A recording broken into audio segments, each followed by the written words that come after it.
Dobro jutro, evo me ponovo. Prvo moram vas se pohvaliti, to je još jedna od karakteristika koju morate naučiti za sebe. Bilo bi mi drago da je svi naučite za sebe, a to je kad nešto lijepo napravite, kad ste nečemu posvetili pažnju i došli do određenog rezultata kojeg ste željeli, onda sebi morate reći bravo. Bravo, morate to javno reći, moraju vas svi čuti, svi znati, svi moraju reći vidi kako si bila dobra. I ako vam ne reću šta vas briga, vi ste sebi rekli, eto. Znači, bravo, ja, vidite, pametnica plava, našla sam način da od određenih slika zajedno sa muzikom i sa mojim glasom proizvedem jedan mali video, ja. Tako da, pretpostavljam da u ponedjeljak ću već formulirati jedan takav mali video. Mislila sam napraviti jednu malu ili meditaciju ili afirmacije sa nekim slikicama i tako. Tako da možete u ponedjeljak, sutra je pauza, sutra je nedjelja pa ćemo svi malo odmoriti. A u ponedjeljak, pretpostavljam da ću uspjeti napraviti prvi moj video obrađen bez mog lica i upravo ono što sam željela. Hvala vam na podrškama, na savjetima za aplikaciju koje su stigle i tako da je za sada počnemo korak po korak. Druga aplikacija u čemu ću se posvetiti, to je za ovi što sam vam rekla, ako budemo radili ove webinare direct, znači da se svi povežemo u jedno određeno vrijeme, u određenom trenutku. Tako da su mi savjetovali isto tu jednu aplikaciju koju ću sada pogledat pa ću vam onda reći od moje prijateljice Else koja mi je to savjetovala, pa ću vam onda reći je li sam uspjela i po tom pitanju šta god napraviti. Znači, danas smo na ja i moja žena joj bis. Zašto? Zato što normalno bilo je za očekivati da iz onog jučerašnjeg videa osoba koja mi se požalila i na temu koju smo dotakli treba ćemo malo bolje razjasniti. Mislim, to sam i očekivala. Odnosno, odgovor je bio ja sve to razumijem, ja nju volim i sve skupa, ali šta god me pita, ja sam joj dao i uvijek joj da mi pare, može kupiti sebi šta hoće. Znači, upravo u tome je pogreška. Nemojte me krivo shvatiti, znači nije poanta u tome šta god me ona pita, ja njoj dam. Jer je upravo to pogrešna uloga. Znači, žena koju vi volite, s kojom vi živite, ona vas to ne mora pitati, nije ona vaša kćerka. Znači, ne mora žena biti u kondiciji da ona nešto vas pita i moli, a da vi kao bravi poželji tata se pobrinete oko toga i njoj date. Ona mora imati slobodu da može sebi slobodu ponašanja, ali ovdje uvijek joj dam pare pa može kupiti sebi šta hoće i taj je osjećaj manipulacije upravo onome što smo pričali prije par dana i jučerašnjem videu. Znači tu vi način na koji se vi ateđirate u tom trenutku je manipulativan. Svjesno ili podsvjesno, to je normalno, mislim vi ćete reći kako drugačije. Kako drugačije to može biti normalno, znači ja znam da u svim dalmatinskim obiteljima, barem tako u Dalmaciji funkcionira, ja ne mogu sada govoriti o drugim krajevima, tako funkcionira ovdje na sjeveru Italije i to znači žena ima sve pare u rukama, uvijek, ok. Znači to isto kao da ona vama reče, kad me pita ja ću mu skuhat ručak. Niste došli u McDonald's, došli ste kući, jel tako? To bi bilo u ovim jednostavnim stvarima, znači ne trebate vi naručiti i reći ja sam gladan. Kad mi reče da sam gladan, ja ću njemu skuhat, kad mi reče da je šporak, ja ću mu operat robu, kad mi reče kad on meni to reče i pita i zamoli, onda ću ja njemu učiniti uslugu. A nije to, znači to je prva stvar, ako vi živite u jednoj obitelji, vi ste dio te obitelji i vi volite tu ženu, volite tu obitelj, volite biti tu. Znači prisustvujete cijelim svojim dušom i tijelom u vašem zajedništvu.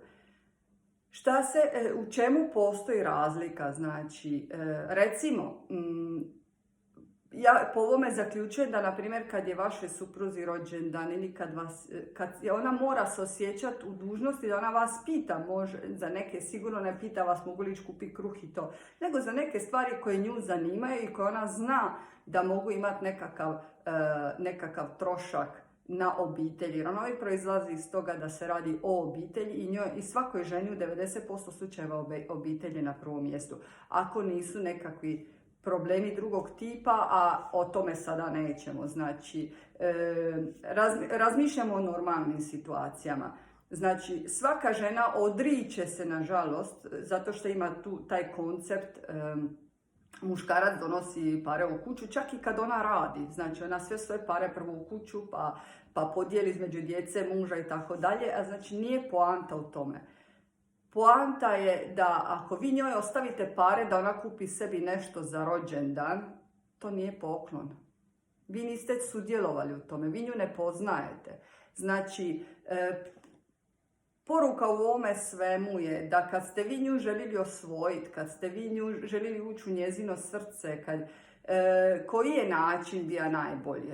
Izmislili biste neki poklon, neki mali znak pažnje, znači razmišljajući, uložili ste vrijeme u to da razmislite da li bi se to njoj moglo svidjeti ili ne. Bez da vas ona pita, jer to je znači korteđavanje, ući u život neke osobe, biti prisutan emocijama. To može biti glupost, kao što može biti ozbiljna stvar.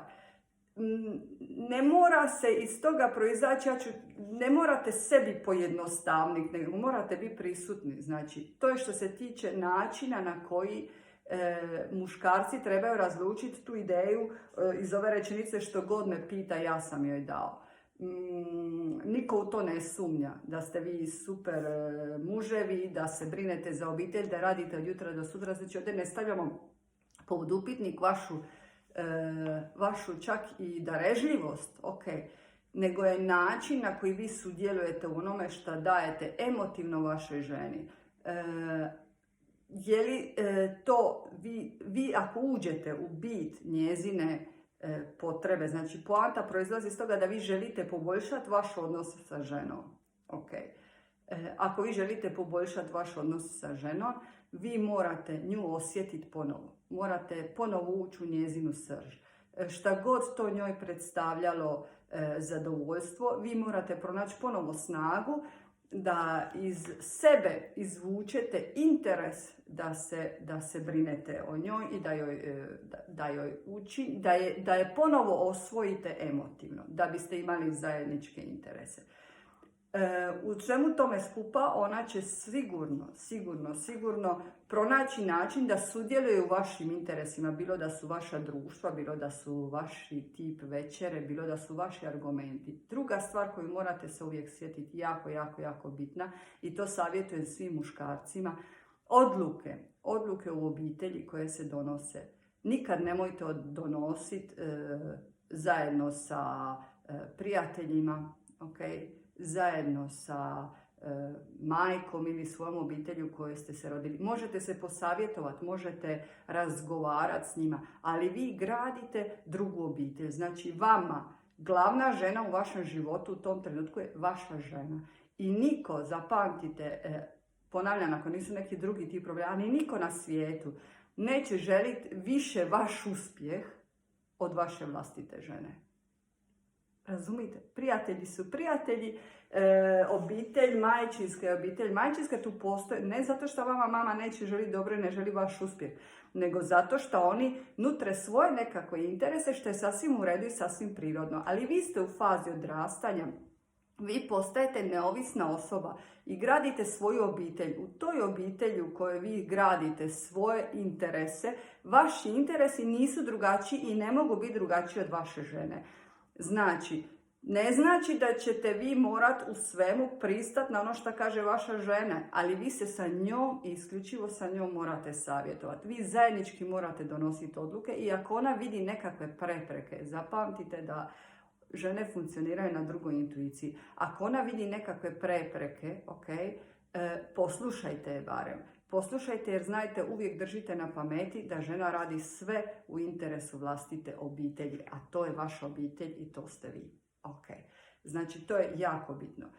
U trenutku kad vi počnete razmišljati u ovoj frekvenciji i kad joj počnete davati vrijednost, pažnju, interes za ono što ona ima reći, kad dijelite s njom vaše zajedničke ciljeve, vi u stvari imate zajedničkog.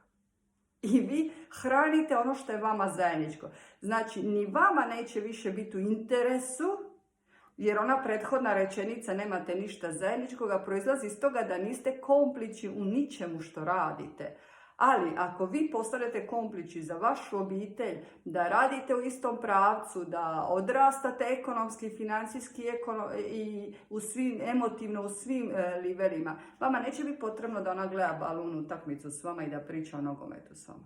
To ćete čak želiti sami da odvratite. Neće vas uopće interesirati da ona čačka po programima televizije, dok ćete možda vi to raditi s prijateljima ili imati neke druge interese, ok, nekome garaža, auto, motor i tako. Znači, koji god budu vama vaši interesi, ok, značite onda da ste dovoljno nahranjeni u trenutku kad sve to što gradite zajednički, kad vama vaša žena na prvom mjestu i vaša djeca, a ne vi sami sebi, jer tu je odrastanje, isto tako mora biti za nju, nije samo sa muške strane, ali znači kad vi stavite vašu suprugu na prvo mjesto, jer sada pričamo o muškarcima, kad joj pomognete da se osjeća ugodno, inteligentno, voljeno, podržano, da ste vi napokon dio te obitelji, a ne da je ona vaša ili djevojčica ili sluškinja, vi ste njen ili tata ili gazda, jel? Zato što imate ekonomsku moć i da ona sve ostalo radi sama. U tome je cijela poanta. Znači, budite muškarac u svojoj obitelji, budite taj koji vas zanima vaša žena, kako se osjeća, šta misli, šta želi napraviti, kakvi su njeni interesi. Podržite je u tom pravcu, jer će ona biti prva koja će podržati vas u tom pravcu. I sad malo da vas nasmijem, kad smo već kod te teme, svi koji me znaju da ja imam 2 teha u mome životu, znači dizana tijesta, uvijek napravim matun da bi mogla kuću sagraditi. I što se tiče ovako giardinaggio, biljke i to, ja sam vam ajme. Znači jučer cijela tako vesela, u interesima moga supruga, to su vam giardinaggio i sve te biljke i sve, ja sam vam lipo izašla na balkon i ja govorim sad ću ja njemu malo pomoći da... I on kad me je vidio, rekao ovako, 20 godina smo zajedno. 20 godina, zašto si baš danas odlučila uništiti cijeli moj trud? A iza toga je ono zvučalo jako je on bergamaski, ono minki, la familija, iz kuma. Naglasak je bio tako da smo se počeli smijati jedan i drugi. To je ono kod zajedničkih interesa, ja sam htjela biti malo prisutna u njegovim interesima, pa mu se samo spustila čovjeku jednom roleta. Doveđe rispetto in questa famiglia, non toccare le mie cose che 20 anni non li hai toccato. Niente, u svakom slučaju, znači da se malo našalimo, zabavljajte se. Čak u interesima koje nemate zajedničkog i sigurno vas ne zanima možda ni šivanje, ni stavljanje laka na nokte. Možda da, ako vas to zanima, možete uvijek aprofundirati, ali hoću reći, znači imate svi nekakve vaše švoge, vaše interese i sve skupa. Nemojte manipulirati situacijom, nemojte se osjećati gazda, budite muž, budite suprug, volite se i na prvom mjestu neka vam bude vaša žena. Čak niti djeca, jer djeca će se odrasti, djeca će otići iz kuće, a vi ćete osim sa samim sobom imati, ako Bog da, vašu ženu tu. I šta god zajednički postignete, zapamtite, niko neće raditi bolje za vas i za vašu obitelj od vaše supruge. I svi problemi koji nastaju, rastave koje nastaju zbog toga što jedno od dvoje u obitelji u principu ne daje vrijednost. Ne daje vrijednosti, ne daje na važnosti. Drugo, svi mi volimo da se osjećamo dio nečega. Eto, ljubim te puno, nadam se da sam ovom turom odgovorila, da smo razumjeli koja je razlika između što god ja dajem, što god ja imam, ja njoj dam, svu lovu joj dam, nego emocija, participirati, biti sudionik u nekim lijepim stvarima. Nema ljepše stvari nego otvoriti poklon, jer u tom može biti glupost, ali u tom trenutku vi znate da je neko posvetio vrijeme i mislio na vas i razmišlja, možda je skroz fula sa poklonom, ali nije bitno. Podsvjesno mi znamo da je neko, naročito ako to radite bez nekakve bitnog razloga, znači ne mora to biti zato što je rođendan ili zato što je Uskrs ili zato što je Božić, nego zato što vam je ta osoba pala na pamet. To je kao i kad primite telefonski poziv, jednostavni telefonski poziv od neke osobe jer s njoj govorite znam da na tebe, znaš da na tebe mislim, znaj da na tebe mislim. Eto. Hvala vam puno. Vidimo se u ponedjeljak sa novim tipom videa. Ako Bog da, ako ja da. Čujemo se sutra. Ćao.